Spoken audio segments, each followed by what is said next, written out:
자, 오늘은 제3과 성령님의 명칭과 상징 공부할 차례인데 우리 한번 복습하고 시작하도록 하겠습니다. 우리 1과에 보면 성령님과 함께 하심, 이 대목은 뭐냐 그러면 성령님은 우리와 같이 일하시기를 원하십니다. 성령님이 하고 싶어하는 일이 뭐겠어요? 우리가 잘 되고 또 행복하게 살아가는 것. 그래서 성령님 입장으로 볼 때는 복음이 전파되고 이 땅에 하나님의 나라가 임하는 것, 그죠? 이것이 동업이다 이렇게 합니다. 근데 이 동업이 되려고 하면 동업자들은 서로 이바구가 잘 돼야 돼요. 교제를 먼저 할 줄 알아야 돼요. 나는 이거 하고 싶은데 저쪽에서는 그게 아니다. 저쪽에서는 이거 하라 그러는데 나는 딴 거 하고 그러면 이게 동업이 절대 안 되죠. 그래서 성령님과 우리가 서로 코딩이 좀 맞아야 됩니다. 그게 교제하는 거, 그러니까 성령님과 교통하는 것입니다. 제가 이렇게 전화를 들고 지금 이 시간에 저쪽에 서울에나 있는 우리 권사님에게 전화를 합니다. 그러면 여보세요. 그러면 목소리는 들리겠죠. 근데 그분이 보여요, 안 보여요? 안 보여요. 근데 우리는 이분의 목소리라는 것을 어떻게 확신합니까? 이분의 목소리니까 확실하고 우리는 전파를 믿습니다. 그렇죠? 핸드폰을 믿습니다. 이 핸드폰 기계와 전파를 믿기 때문에 저 멀리 있는 사람 보지도 않고 그 사람이 다 기도하고 우리는 통화하고 또 계약도 하고 뭐 약속도 합니다. 그렇죠? 그런데 하나님도 우리에게 끊임없이 전파를 보내고 있는 중입니다. 우리의 영에, 우리의 귀로 말고 영으로 끊임없이 전파를 보내고 있어요. 보이지 않아요. 그러면 그 전파를 보내는데 우리가 영의 스위치를 딱 키면 하나님이 내게 이렇게 말씀하시는구나. 우리 핸드폰으로 대화하듯이 그게 가능하겠죠. 근데 전화는 육성으로 들리는 거지만은 하나님이 우리의 영에게 말하고 하는 것들은 하나님의 영이시기 때문에 육성이 음성이 아니라 느낌으로 옵니다. 마음으로 이렇게 옵니다. 이거구나. 이거구나. 그런데 육성의 음성은 또렷또렷하지만은 이 느낌이라는 것은 우리의 감정에 따라 흐려질 수가 있잖아요. 그렇기 때문에 우리가 깨끗하고 정결하고 그러면 주님이 이렇게 말씀하신 이것을 더 선명하게 얻을 수가 있는 것입니다. 그래서 우리가 날마다 십자가 보혈로서 우리를 정결하게 하고 그렇게 할 때에 주님의 음성을 들을 수 있는 그런 길이 열어지는 것입니다. 이해되셨죠? 그래서 끊임없이 이렇게 교통을 합니다. 그래서 우리 속에 있는 이 장애물이 적으면 적을수록 주님과 소통하는 폭이 넓어지겠죠. 나는 아무것도 모르겠어. 그러면 두 가지입니다. 하나는 훈련이 안 됐거나 하나는 마음에 돌이 어둠이 많을 경우 그렇습니다. 어떤 분들은 어둠이 많고 바위 같은 것이 있어서 이게 전파가 일로 안 오고 부딪혀서 튕겨 나가기 때문에 안 오는 경우도 있고 또 그렇지 않은데 또 훈련이 안 되고 연습을 안 해서 그런 경우도 있습니다. 근데 이제 우리처럼 이제 사역하고 저처럼 이게 성령을 사역하고 이런 사람들은 사모님이나 또 전문적인 이런 저희들은 프로잖아요. 그러면 이런 것들이 교통이 굉장히 많이 있습니다. 이게 있어야 사역이 또 가능하거든요. 우리 애들이 엄마 아빠한테 어릴 때는 뭐 도움을 별로 받으려고 그래 하지 않더라고요. 이게 엄마 아빠가 이 기도하고 하나님께 응답받고 이 하는 것들에 대해서 별로 신통하게 생각하지를 않더라고요. 늘 그런 걸 보니까. 그런데 주위에 있는 목사님이라든지 다른 목사님이라든지 또 다른 분들, 우리 주위에 바깥에 있는 분들은 끊임없이 우리에게 또 사모님에게 한 분만 만나주세요, 한 분만 만나주세요, 조금 상담해주세요.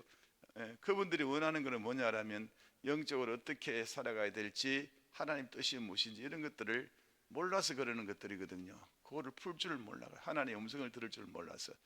그러면 저희들이 이렇게 몇 가지 제시를 해주고 또 영적으로 또 기도해주고 상담해주고 그러면 그분들이 이게 길이 이렇게 열어지고 또 마음의 평안들이 많이 찾아오고 문제 해결됩니다. 어제도 저 마산인가 창원인가 거기서 어떤 한 분이 권사님이 이렇게 너무너무 갈급하고 그래서 어떻게 알고 저희들과 통화를 했는데 그분 정말 이렇게 사방이 깝깝했는데 길이 확 열어지고 마음의 평안을 얻고 뭐 결정하는 그런 것들을 제가 보면서 참 이런 일들은 우리 아이들은 이게 뭐가 뭔지 몰라 항상 그 자리에 있으니까 그러니까 가까울수록 귀한 거를 잘 모르더라고요. 예. 이제 애들이 크니까 이제 또 로이스 같은 경우에는 사역하고 그러다 보니까 자기가 그런 게 너무 필요하거든. 그러니까 엄마의 도움을 받으려고 막 그러고 있습니다. 우리 교회 성도님들도요. 이렇게 막 갈급하잖아요. 몇몇 분들은 막 굉장히 갈급해서 사모님 기도해 주세요. 그러고 막 그러는데 대부분들 보면 그런 걸 별로 이렇게 활용하지 않는 것 같더라고요. 우리 성도 여러분들에게도 우리 같이 있으니까 항상 그게 되니까 괜찮습니다. 예. 근데 그런 것들을 이렇게 잘 활용하고 그러면 너무너무 좋겠다 싶은 생각이 많이 들었습니다. 예. 그래서 일단은 일과에서는 성령님과 동업하기 위해서는 먼저 성령님과 교통할 줄 알아야 된다. 이런 것들 또 우리 중보기도팀에 있는 우리 권사님들도 조금씩 되시고 또 사모님이나 또 탁월하시고 또 뭐 저도 원만하면 다 하니까 여러분 그런 도우심을 잘 받아서 성령님과 교통하는 그런 길로 걸어가기를 예수님 이름으로 축원드립니다. 그러하면 내가 하고자 하는 내 뜻과 하나님의 뜻이 사뭇 다를 때가 많다는 것을 많이 느끼거든요. 바른 길 가면 얼마나 좋겠어요.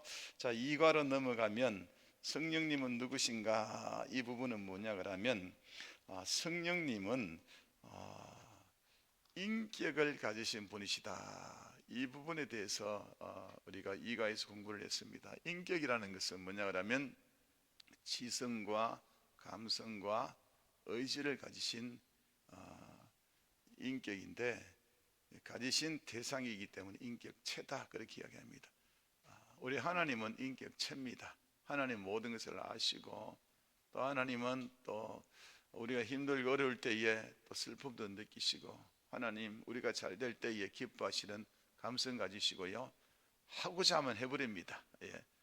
그래서 같이 협업하고 동업하자 뭐 그렇게 하는 거죠.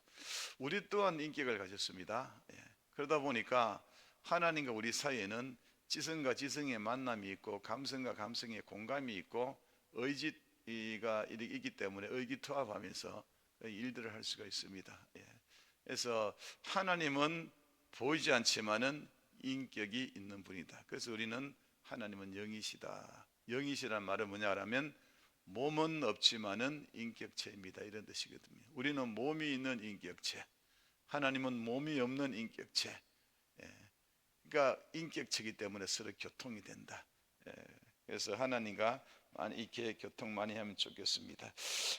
하나님의 그 뜻대로 살려고 하면 하나님의 뜻이 뭔지 알아야 될 거 아니에요. 그러면 교통이 있어야 되겠죠. 그게 하나님께서 말씀하시는 것이 가뭄에 콩나듯이 가끔 한 번씩 듣는다 이게 말고 늘 소통하는 것, 서로 물어보고 또 이렇게 답변 얻고 물어보고 답변 얻고 이런 것들이 찾아지기를 예수 이름으로 축원합니다. 또 하나님은 어떤 분이시냐 그러면 하나님은 삼위일체의 하나님이시다.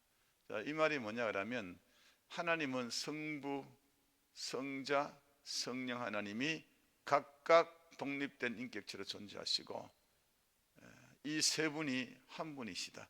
이거는 이해할 수 없는 것이죠. 뭐 3은 3이고 1은 1이 돼야 되는데 3이 또한 1이다. 이거는 도무지 이 세상의 해법으로서는 이해할 수 없는 부분입니다.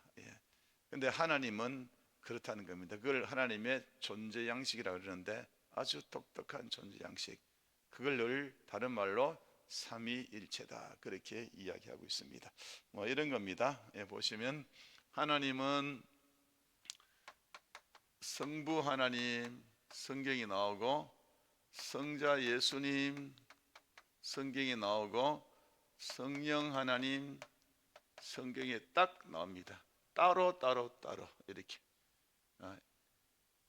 1, 2, 3 갑을병 A, B, C 이렇게 따로따로 딱 이렇게 나옵니다. 예.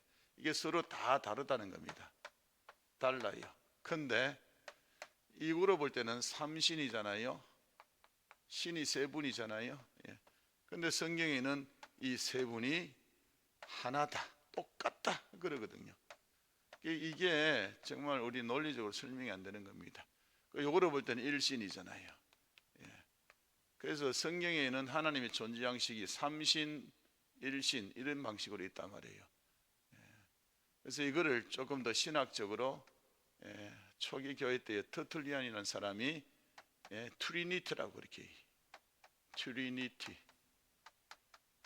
이렇게 표현했고, 우리 한국말로 삼위일체다 이렇게 표현했습니다.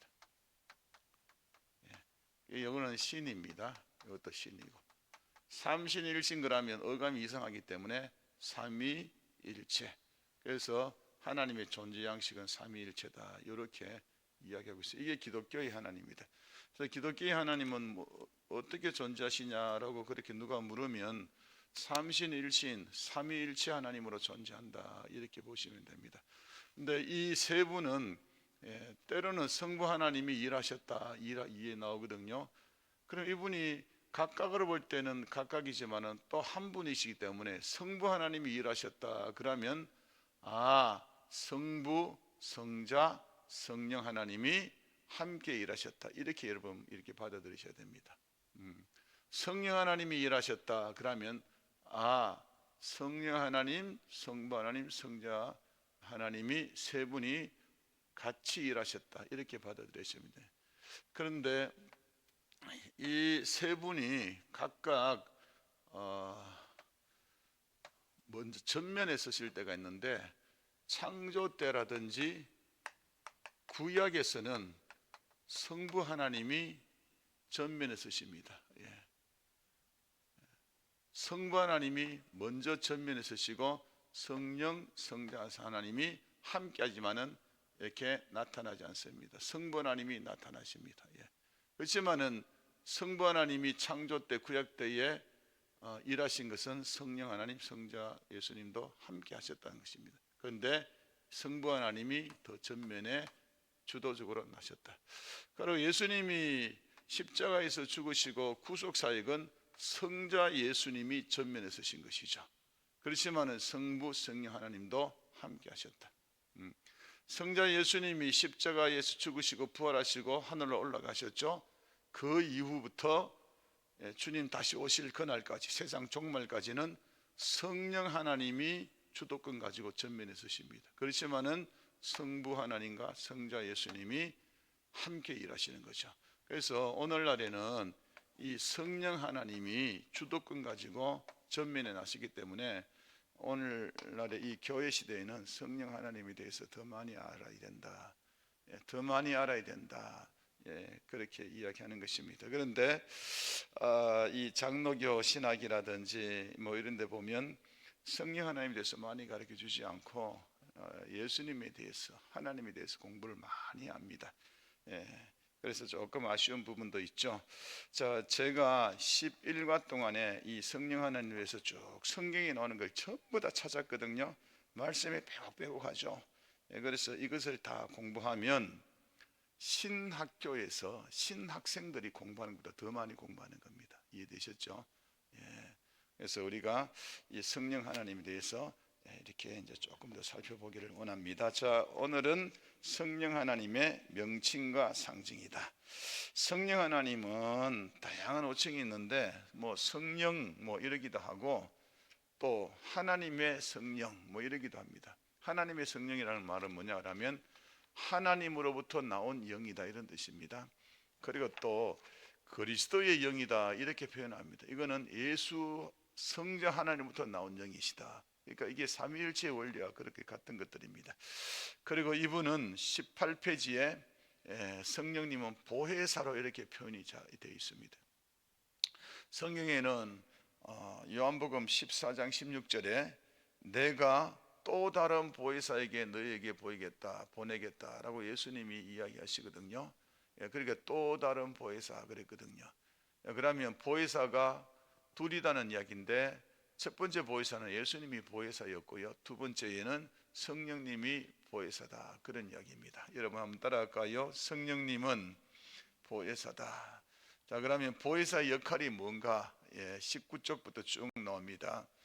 보혜사 역할은 우리를 돕는 자입니다. 우리를 철저하게 돕습니다. 성도 여러분들 다 돕습니다. 내가 무엇이간데 나를 돕느냐? 그분은 우리를 돕기 위해 존재하시는 분입니다. 성령님 우리를 철저하게 돕습니다. 우리 오장로님이 얼마 전에 병원 가서 그렇게 이제 간 때문에 수술도 받으시고 그랬는데, 지금 깜빡에 서면 장로님이 산에 가 계실 뻔했습니다. 굉장히 위험했습니다. 아주 폐혈증이 이렇게 들어왔거든요. 그러니까 피에 세균이 침투했다는 이야기입니다. 그러면 뭐 제 주위에도요, 최근에도 한 서너 분이 폐혈증으로 돌아가셨거든요. 그거 뭐 폐혈증 걸리면 그 속수무책입니다. 근데 성령 하나님이 도우셔서 극복하신 것이죠. 할렐루야. 이렇게 이제 도우십니다. 그래서 우리 장로님은, 오장로님은 오랫동안 사실 것 같아요. 그러니까 뭐 그만큼 살았으면 됐다 가자 그러면 되는데, 이게 살리신 것은 뭐냐 그러면 앞으로 수십 년은 더 사시면서 하나님 나라의 선한 일꾼되라고 하신 것 같습니다. 할렐루야. 자, 이런 것이 이제 돕는 겁니다. 이게 오장로님 뿐만 아니라 우리 모두를 다 돕습니다. 우리 모든 성도, 예수 믿는 성도라면 다 돕습니다. 19페이지. 그리고 이 보혜사 역할은 뭐냐면 교사 역할이다. 우리를 가르칩니다. 가르치는데 어떤 걸 가르치냐 그러면 예수님의 말씀을 가르쳐 주십니다. 제자들이 예수님께 다 배웠을 거 아니에요. 그때 노트도 없고 노트북도 없고 기록도 못했을 거 아니에요. 근데 예수님은 가르치시고 하늘로 올라가셨습니다. 근데 성령님이 오셔서 예수님이 가르치심을 기억나게 하셨다, 이런 것입니다. 오늘날 적용하면 우리가 말씀 읽을 때에 내 마음속에 깨달아지는 거 있죠. 이게 교사입니다. 우리가 성경 말씀을 쭉 읽다 보면 똑같은 말씀인데 한 달 전에 읽을 때는 뭐 그냥 넘어갔는데, 이번에 또 똑같은 말 읽었는데 마음에 감동이 되고, 아이고 그렇구나, 이렇게 깨달아지는 게 있어요. 이것들 가지고 우리는 내 마음에 성령님이 조명하셨다, 밝혀주셨다, 이런 이야기거든요. 이게 가르치십니다. 이해되셨죠? 자, 성령님은 세 번째 보면 20쪽에 위로자, 우리를 위로합니다. 참 힘들고 어렵고 슬프고 눈물 날 때에 성령님이 우리를 따득따득 끌어주시면서 그렇게 위로해 주시는데요. 저는 성령님이 위로를 이렇게 하는 것을 제가 막 그런 큰 위로를 받았는데, 저는 이런 경험이 있습니다. 제가 아주 오래전에 너무 진짜 힘들고 막 죽었으면 좋겠다 싶은 그러한 어려움에 처한 적이 있었는데, 그때에 성령님이 저에게 이렇게 다독다독 끓여지는, 너무 그때 추운 겨울날 곡성 다니엘 수용관이 있었을 텐데, 너무 추운 그 겨울날인데 따뜻하게 누가 감싸주는 것 같아. 그래서 이게 뭐지 그랬는데 아무도 없어. 그래서 이렇게 기도하는데 제 속에서 막 확신이 올라오는데, 어떤 말이 올라오나 그러면 선민아, 나는 너보다 너를 더 잘 알고 네가 너를 사랑하는 것보다도 내가 너를 더 사랑한다, 이런 말을 하더라고요. 와, 그러니까 저는 막 제 자신이 막 힘들어서 막 죽고 싶은 마음이 있는데 주님은 그렇게 위로해 주시더라고요. 그래서 정신이 번쩍 났습니다. 힘을 엄청나게 얻고요, 다시 하산한 적이 있었습니다. 이렇게 위로해 주십니다. 우리 성도 여러분들이 어떤 삶 가운데 있더라도, 아무리 힘들더라도 성령님 위로해 주십니다. 이렇게 기도하면 됩니다. 성령님, 내 힘들어요. 성령님, 내 지금 그래요. 답답해요. 힘들어요. 그러면 성령님이 다독다독 끌어주면서, 그래, 내 안다, 내가 네 그런 거 안다, 이렇게 말씀해 주시는 분이 성령님이시다. 할렐루야, 아멘. 그리고 대언자다, 그렇게 이야기합니다. 이 보혜사 역할 중에 대언자, 성령님께서 우리를 에게 대신 말해줍니다. 하나님께 대신 간구해 주기도 하고요. 우리가 이렇게 하나님께 기도를 하는데 도대체 기가 막혀서 뭘 기도해야 될지 모를 때가 많습니다. 근데 어려운 일 당하면 뭐 기도하는데 갑작스럽게 어려운 일 당하면 입이 턱 벌어져서 뭘 기도해야 될지 모를 때가 천지입니다. 그럴 때에 누가 나를 위해서 기도하냐 그러면 성령님이요. 그럴 때에 이 두 가지 중에 하나를 하면 됩니다. 하나는 주여 주여 이렇게 여러분 따라합니다. 주여 주여. 그러면 성령님이 알아서 하나님께 기도해 줍니다. 그리고 또 방언하시는 분은 또 방언으로 기도하시면 성령님이 나를 대신 빌어주는 겁니다. 주여 주여 하거나 방언하면 되는 것입니다. 그래서 대신 나를 위해서 빌어주는, 또 나를 위해서 대신해주는 대언자, 그리고 상담자, 그리고 진리의 영, 생명의 영, 그리고 성령님 보이사라는 것은 양자의 영이다. 우리를 하나님의 자녀 삼아주신 양자의 영이다. 그리고 성결의 영, 영광의 영 등등이 나옵니다. 자, 오늘은 성령님의 상징에 대해서 살펴볼게요. 22쪽입니다. 성령님은 성경에서 다양한 비유로 나오거든요. 여러분, 비유는 두 가지입니다. 목적이 하나는 모르게 하기 위해서, 하나는 더 쉽게 하기 위해서. 그 모르게 한다는 것은 뭐냐 그러면 교만하고 못된 사람, 바리새인 사람, 뭐 이런 사람들은 그거는 저기 하나님이 그냥 뭐 못 알아먹도록 그렇게 비유를 해버리는데, 근데 우리처럼 성도들이 있잖아요. 한테는 알기 쉽게 그렇게 설명을 막 해주는 것이 그게 비유라는 이야기입니다. 하나의 예를 들어서 천국 비유다, 천국이다 그러면 우리는 아무도 모릅니다. 안 가봤기 때문에. 그런데 예수님이 천국에 대해서 이야기하면서 계시록에 수많은 보석들, 길은 황금길, 찬란한 빛, 뭐 이런 식으로 설명을 하거든요. 근데 그렇게 왜 설명하냐 그러면 오늘날에 우리 이 지구상에서 가장 귀한 것이 또 금이잖아요. 그러나 보석들이 얼마나 찬란하고 아름답습니까? 이 비유거든요. 천국은 이렇게 이 지상에서 보는 보석처럼 찬란하고 아름다운 것이요, 이렇게 말하려고 그렇게 보석을 이야기하는 것입니다. 그런데 사실상 우리가 천국 가면 그보다도 더 찬란하고 아름다운 곳일 것입니다. 우리 그런데 다 같이 갑시다.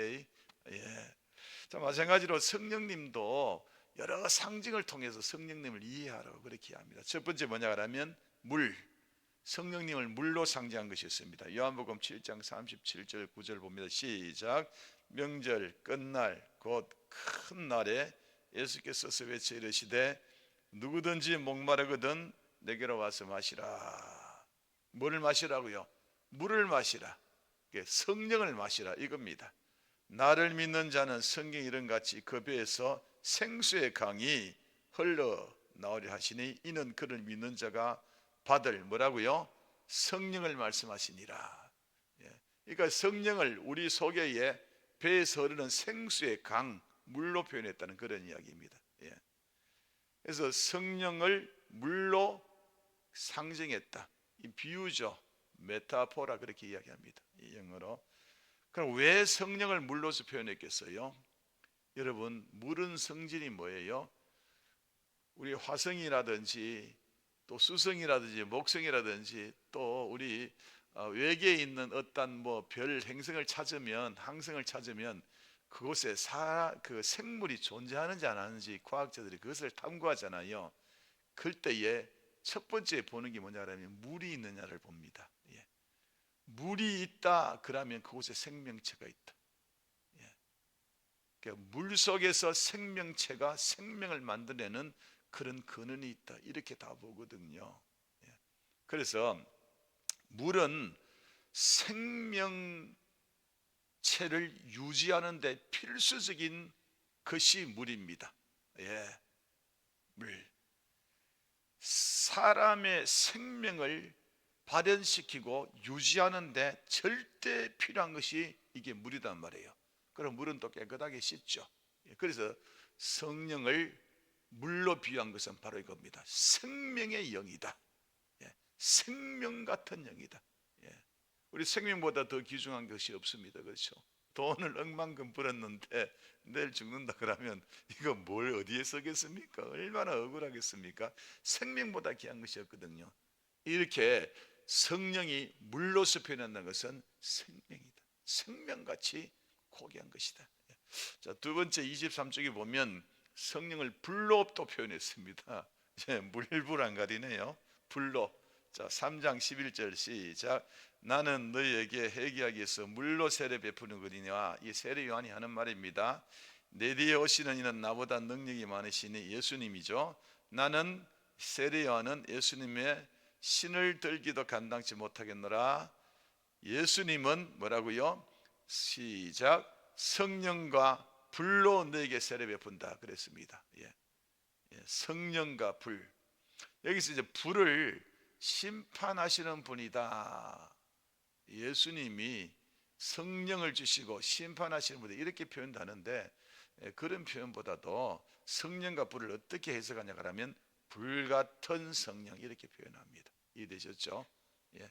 성령과 불을 따로따로 이렇게 하는 것이 아니라 불같은 성령. 예. 우리 불같은 성령이라고 노래도 많이 부릅니다. 그렇죠? 예. 자, 그래서 성령은 불로 상징했습니다. 자, 그러면 왜 하나님이 우리에게 성령을 알기 쉽도록 불로 상징했느냐, 이 말이에요. 예. 자, 불의 특징은 뭐냐 하면, 불은요 성경 전역에 하나님의 임재를 나타낼 때에 불을 사용했습니다. 모세가 호렙산에서 양을 치고 가다가 보니까 저쪽에서 나뭇가지가 둘이서 부딪혀 있는데 보니까 불이 타고 있었더라. 그런데 진짜 불이 아니라, 불 났으면 나무가 타야 되는데 불은 불인데 나무가 타지 않는 불이 있더라. 그래서 모세가 저기 희한하다, 왜 불 났는데 안 타지? 그러고 그것을 자세히 보러 가는데 그때에 하나님이 나타나십니다. 모세야, 모세야, 네 발에 신을 벗어라. 그렇게 나옵니다. 그래서 불 가운데 임하신 성령. 그래서 성령의 임재를 나타날 때 불을 많이 씁니다. 예. 그리고 엘리야도 갈멜산에서 바알 선지자하고 엘리야가 싸움 붙을 때에 하늘에서 불이 떨어져서 다 살라버리잖아요. 그래서 이 불, 이 제단에 이 쏟아부은 이 불, 성령을 그렇게 하나님이 임재를 의미할 때에 불로 그렇게 많이 이야기합니다. 오순절날 마가의 다락방에서도 이렇게 성령님이 하실 때 어떻게 해요? 급한 바람 같은 소리와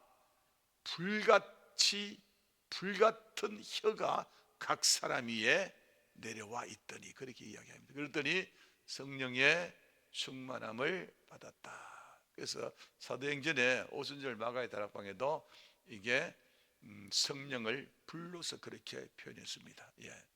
그래서 이 불은 하나님의 임재를 상징하고, 그리고 또 불은요 또 뭘 상징하냐 그러면요, 막 태워버리잖아요. 소독, 태워버린다. 또 빛을 낸다. 뭐 그런 식으로 많이 표현합니다.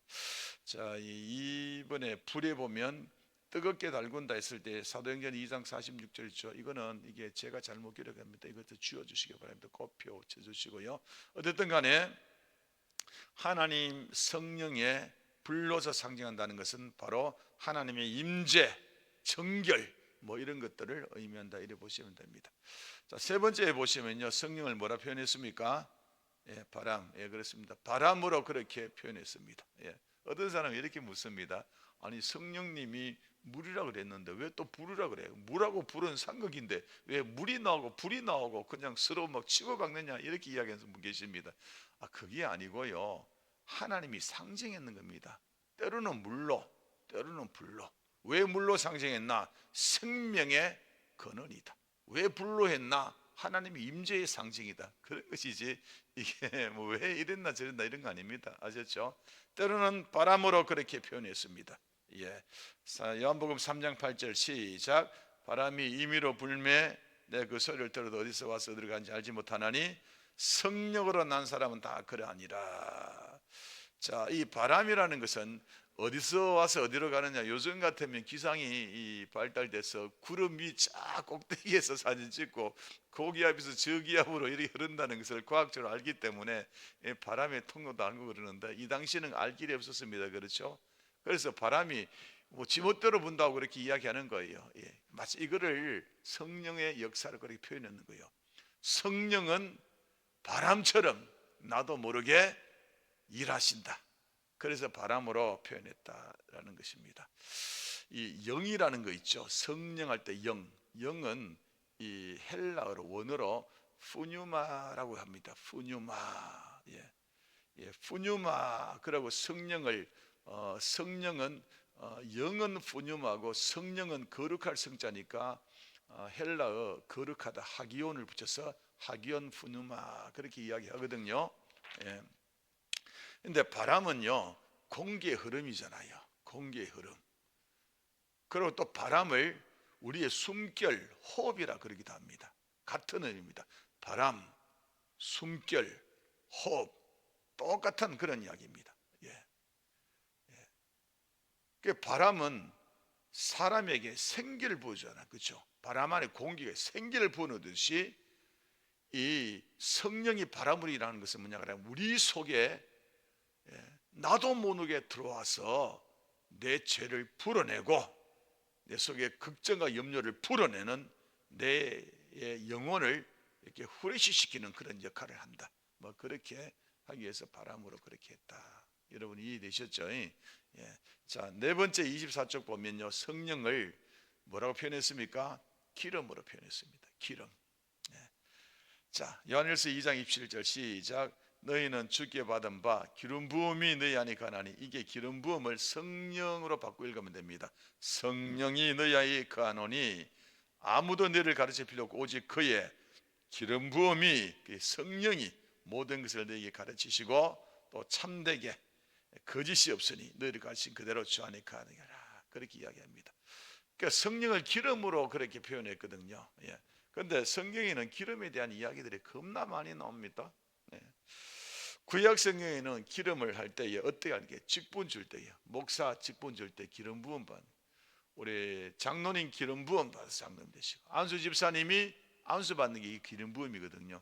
죄송하지만 권사님은 그런 거 없습니다. 임명입니다. 예. 목사, 장로, 안수 집사. 예. 안수 집사하고 집사 차이점 뭐냐 그러면 안수란 말이 안수했다, 기름 부었다 이런 뜻입니다. 그러니까 직분을 줄 때에 기름을 이렇게, 그러고 성전에 성소와 지성소에 들어가면 성소에 불을 밝히죠. 깜깜하니까 온천막이니까 불 밝히는데 뭐가 필요해요? 기름이 들어갑니다. 그래, 기름은 불 밝히는 것. 또 이 기름은요, 뭐예요? 미끌미끌하잖아요.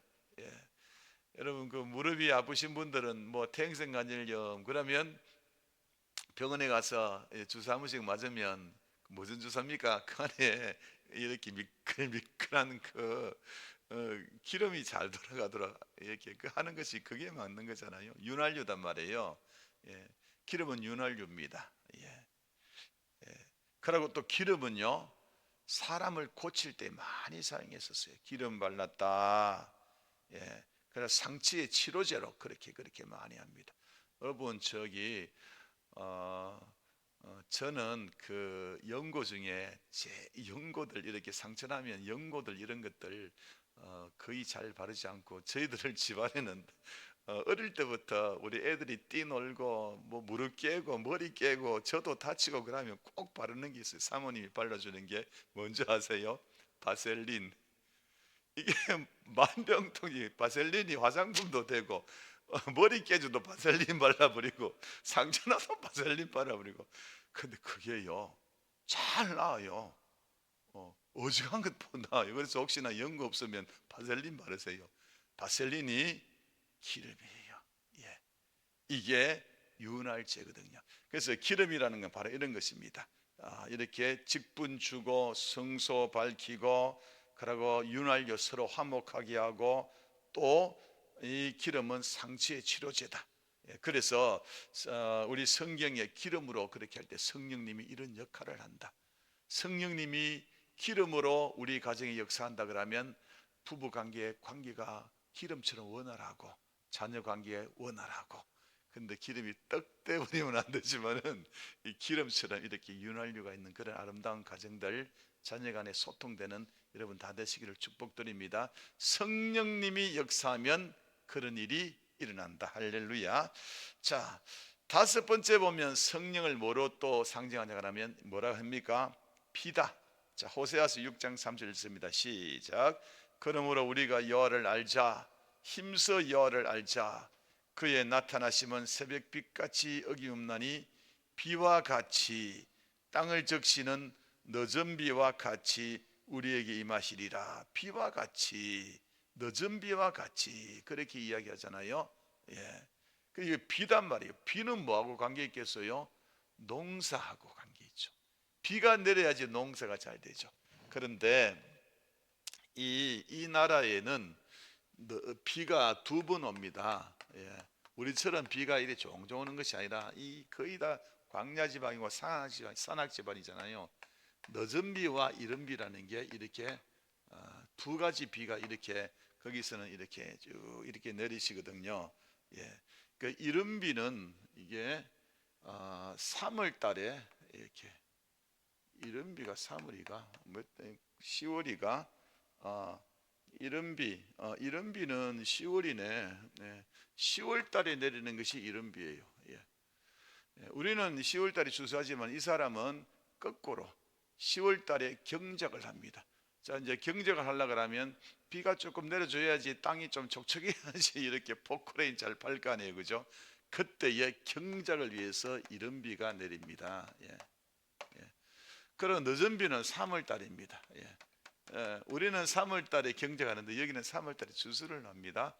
그래서 3월 달에 내리는 비는 추수를 위한 비입니다. 이해되셨죠? 자, 그런데 여기서는 무슨 비라 그랬어요? 늦은 비 그랬잖아요. 그러니까 늦은 비는 뭐를 이야기하냐 하면 추수를 상징하는 거다. 여러분, 성령님은 뭐를 추수하겠습니까? 여러분, 뭐 사과를 하겠어요? 곡식을 하겠어요? 성령님은 그 영혼을 추수하는 거거든요. 이해되셨죠? 그래서 성령님을 비로 그렇게 한다는 것은 뭐냐 하면 이 세상 사람들을 구원하는 이 추수를 상징하는 것이 비다. 그러니까 우리가 이렇게 성령님 정말 소낙비처럼 우리에게 부어주시옵소서. 이 말이 뭐냐 하면 내가 변하고 내가 다른 사람에게 복음을 전하고 그러고 이곳에 하나님의 백성으로 가득 차게 해주소서, 이런 뜻입니다. 이해되셨죠? 바로 그겁니다. 자, 여섯 번째 보면 성령을 뭐라고 표현했다고요? 상징했다고요? 비둘기로 그렇게 상징했습니다. 요한복음 1장 32절입니다. 시작. 요한이 또 증언하여 이르되 내가 보매 성령이 비둘기 같이 하늘부터 내려와서 그의 위에 머물렀더라. 그렇게 예수님이 위에 비둘기처럼 성령이 임했다. 성령을 비둘기로 그렇게 표현했어요. 그러면 성령이 비둘기로 표현한 이유가 뭘까요? 비둘기라 그러면 뭐를 상징합니까? 전쟁과 평화 어느 거? 평화를 상징하잖아요. 그래 비둘기라 그러면 싸나운 사람, 온유한 사람 어느 거요? 온유를 표현합니다. 교만한 사람, 겸손한 사람 어느 거요? 겸손. 그래 비둘기라 그러면요, 평화를 상징하고 온유를 상징하고 겸손을 상징하고, 또 비둘기는 부정한 것, 정결한 것, 어떤 거요? 정결한 삶, 깨끗한 삶, 그런 것들을 상징합니다. 그래서 비둘기처럼 온유한 성령님께서 오시옵소서. 여러분들이 비둘기처럼 온유한 성령님 오셔서 부드러워지는 사람 다 되기를 축원합니다. 그런데 비둘기는 또한 굉장히 예민합니다. 예민해 가지고 조금만 괴롭히면 떠나가 버립니다. 나는 너를 그렇게 사랑하는데 그러면서 막 구박 주는 사람 있죠. 그러면 떠나가 버립니다. 비둘기는 옆에서 뭐 그러면 떠나가 버립니다. 못 살게 굴면 떠나가 버립니다. 예, 그게 비둘기의 그러한 특성이거든요. 그게 성령의 특성입니다. 성령님은요, 나 성령님 싫어요 그러면 그래 그러면서 막 슬퍼하십니다. 난 성령님 필요 없어요, 난 성령님 싫을래요 그러면 성령님 슬퍼하시면서 가버리셔요. 예, 성령님 그러세요. 성령님은요, 잘 삐치셔요. 예민하셔요. 그리고 성경에도 나와요. 하나님은 질투하는 하나님인적 그러거든요. 이 말이 뭐냐 그러면 우상 숭배하는 백성들을 보면서 질투한다. 영어로 jealous 한다 그러거든요. 질투하는 거예요. 예. 그러니까 이 표현이 하나님만 섬기라, 우상 숭배하지 말라 이런 거지만은 성품적으로 하나님의 감성, 질투하는 하나님이다. 아주 예민하십니다. 그렇기 때문에 늘 성령님, 비둘기 같은 성령님 생각하면서 내가 성령님께 참 온유하고 잘해드려야 되겠다. 정말 나를 흥하게 하고 나를 생명 주시고 나를 축복하신 이분을 막 구불러 당기고 막 들고 차고, 어떨 때는 기분이 좋으면 성령님 어이쏙하고 기분 나쁘면 내가 이런 상황인데 예배 드릴 그런 기분 나겠어요 뭐 그러고 그러면 성령님께서 뭐 도대체 뭐 얼마나 거시기 하겠습니까? 늘 부드럽게. 여러분 따라합니다. 아무리 신경질 나도 예배는 드리는 거다. 아셨죠? 내 남편, 내 아내가 나를 힘들게 했지 하나님이 나를 힘들게 하진 않았잖아요. 성령님은 늘 좋으신 분입니다. 아셨죠? 이분을 늘 가까이 모시는 여러분 되시길 바랍니다. 이게 비둘기 그렇게 상징했다. 7번째 일세입니다. 시작. 성령은 인은 도장 인자입니다. 인자가 뭐 다른 것이 아니라 인자. 이렇지나 도장인, 도장인, 도장입니다. 에베소 1장 13절 시작. 그 안에서 너희도 진리의 말씀 곧 너희 구원의 복음을 듣고 그 안에 또한 믿어 약속의 성령으로 인치심을 받았다. 그래, 예수 믿는 사람이 도장 받았다 이 뜻이거든요. 누가 도장 찍나? 성령의 도장. 우리들에게 지금 다 도장 찍혔어요. 우리의 이 마음 속에, 영혼 속에. 무슨 도장이냐 그러면 니는 내 거. 성령님 도장을 쾅쾅 다 찍어서 니는 내 거. 이렇게 예수 믿는 사람 다 도장 찍어. 성령님이 쑥 들어오시잖아요. 바람처럼 들어온다 그러잖아요. 예수 믿으면. 그래서 예수님 믿으면 성령이 바람처럼 들어오셔서 우리의 영혼 도장을 쾅 찍어버려요. 너는 내 거. 우리 조선시대에 보면 노예들은 그 노예 노자 다 어디 찍잖아 이런데, 얼굴에 찍잖아 이런데. 그러면 누가 보더라도 저는 전부 다 노예다 뭐 알듯이, 우리는 보이지 않지만은 우리의 영혼에 도장이 탁 찍혀서, 무슨 도장? 성령님이 니는 내 거다 이 도장인 거예요. 그래서 우리는 도장 찍힌 사람이라. 뭐 계시록에 보면 사단의 도장도 있잖아요. 마찬가지로 하나님 성령님의 도장, 하나님의 백성들은 찍혔기 때문에 구분되는 거죠. 그래서 우리는 죽으면 갈 데가 없어요. 어디 빼고? 천국 빼고. 이 도장이 걸로 들어가는 우리의 명패예요. 할렐루야, 아멘. 한번 따라합니다. 하나님 감사합니다. 혹시 도장 찍어 주셔서 불편하신 분 계세요? 너무너무 감사한 겁니다. 감사하죠, 그렇죠? 도장 찍어야 됩니다. 그래서 우리가 복음 전하는 것은 도장 찍으러 다니는 것입니다. 가서 우리가 가면 내 혼자 가는 것이 아니라 성령님 이렇게 함께 가시거든요. 가서 이제 우리는 전하고, 그 사람 마음의 문을 누가 연다고요? 성령님이 여는 거. 우리는 전하는 거. 문을 열고 그가 예수를 받아들이면 성령님 샥 들어가서 도장을 쾅 찍어버립니다. 그 자리에서. 아셨죠? 예. 교회는 조금 늦게 나올지 몰라도 도장 찍는 게 중요하거든요. 도장 찍고, 그리고 그 사람은 교회에 와서, 교회에서 뭘 해야 되냐? 예배하고, 그러고 성장해야죠. 성경 공부하고 자라게 해야죠. 아셨죠? 예. 자, 8번째 마지막으로요, 이제 어떤 게 나오냐 그러면, 성령님은 뭐라고 나온다고요? 보증이다. 예, 보증. 예, 영어로 말하면 guarantee money, 보증금, 보증금이라는 겁니다. 자, 고린도후서 1장 21절 22절 시작. 우리를 너희와 함께 그리스도 안에서 굳건하게 하시고 우리에게 기름을 부으시니 하나님이시니 그가 또한 우리에게 인치시고, 도장 찍었죠. 쾅 찍었죠. 니는 내 거. 그 다음에 뭐라고요? 보증으로, 그 다음에 마음에 뭐를요? 성령을 주셨다. 성령이 보증으로 나오거든요. 예. 보증은요, 뭐 하는 겁니까? 책임진다는 겁니다. 예.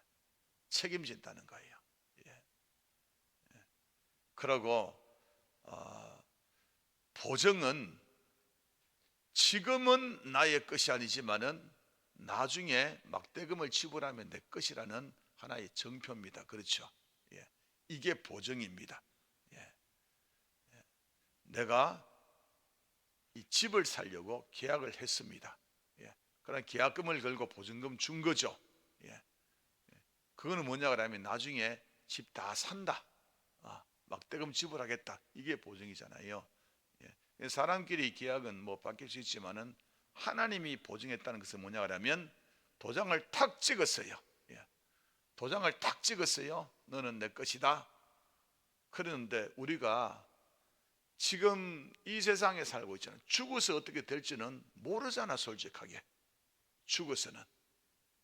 근데 보증이라는 건 뭐냐 그러면 결국 구원에 완성해 준다는 보증, 책임, 이런 뜻입니다. 이해되셨죠? 예. 그래서 보증은 내가 너에게 반드시 죽어서 천국 가게 해준다는 보증이다. 책임이다. 책임져 준다. 이런 뜻으로 성령님은 보증이다.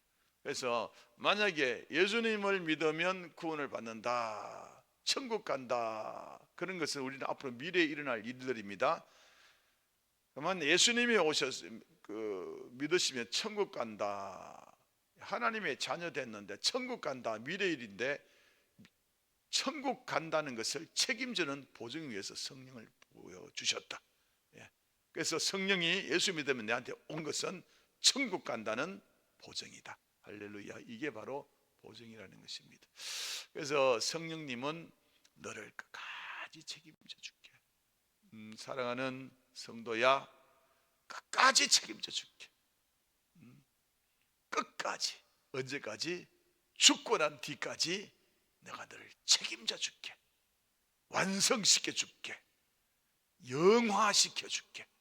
영원한 천국에서 하나님과 함께 거하도록 해줄게. 이게 보증이다라는 것입니다. 예. 오늘 여기까지 하겠는데 한번 쭈르륵 우리 한번 점검하고 끝내겠습니다. 성령님 상징은 뭐냐 하면 우리에게 좀 더 쉽게 설명하기 위한 것이다. 성령님은 이런 일 하시는 분이라는 것을 우리에게 알기 쉽게 해주려고 이렇게 상징을 했다.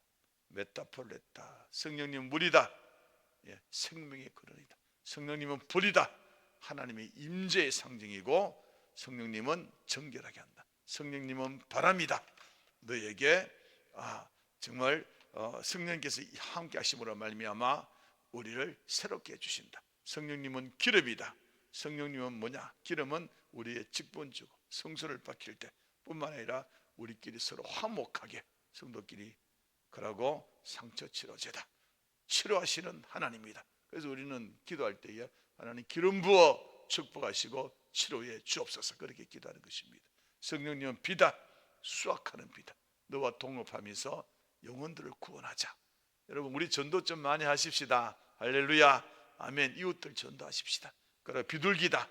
온유하다. 그리고 예민하다. 또한 이 때문에 성령님을 늘 친근하게 대하라. 일곱 번째, 성령님은 도장이다. 이거는 너는 내 것이다. 그러고 보정이다. 너는 내 것이다. 그러는 것이 죽고 난 이후에까지 완전하게 보장한다.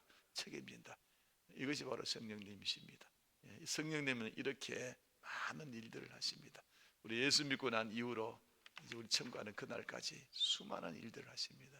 이 성령 하나님을 찬양하면 참 좋겠습니다. 성령 하나님, 이렇게 우리들을 축복하시고 우리가 행복하도록 도와주시고, 하나님 아버지여, 우리가 성령님과 가까이 할 수 있도록, 잘 알 수 있도록 다양한 비유를 통해서 가르쳐 주신 것을 감사합니다. 이렇게 좋으신 성령님과 평생 아름답게 교제하고 성령님 주시는 축복을 마음껏 누리고, 또 성령님이 우리에게 통해서 하기를 원하시는 일들을 하게 하소서. 우리의 내면의 성령의 인격의 열매가 맺히고 우리가 더 부드러워지고 온유한 사람 되기를 원합니다. 또한 이웃들을 살펴보면서 아직도 예수 믿고 있지 않는 사람들에게 예수를 전하게 하시고, 믿음이 실족한 자들에게, 교회 나갔다가 안 나가는 사람들에게 권면하여서 주님 앞에 오게 하여 주시고, 하나님 아버지여, 다른 우상에 빠져서 지옥 가는 그 사람들을 하나님 편으로 올 수 있도록 우리가 가서 전할 수 있도록 해 주시옵소서. 우리가 전할 때에 성령님 그 마음을 여시고 인쳐 주신다 했습니다. 내가 전하지 않으면 할 수가 없습니다. 이 세상에 살면서 우리가 용기 내어서 만난 사람에게 예수 전하고 교회로 되불고 올 수 있도록 힘내려 주옵소서. 예수님 이름으로 기도드렸습니다. 아멘. 주기도문하겠습니다. 하늘에 계신 우리 아버지여, 이름이 거룩히 여김을 받으시오며 나라의 마옵시며 뜻이 하늘에서 이룬 같이 땅에서도 이루어지이다. 오늘 우리에게 일용할 양식을 주시옵고, 우리가 우리에게 죄 지은 자를 사하여 준 같이 우리 죄를 사하여 주시고, 우리를 시험에 들게 하지 마옵시고 다만 악에서 구하옵소서. 때에 나라와 권세와 영광이 아버지께 영원히 있사옵나이다. 아멘.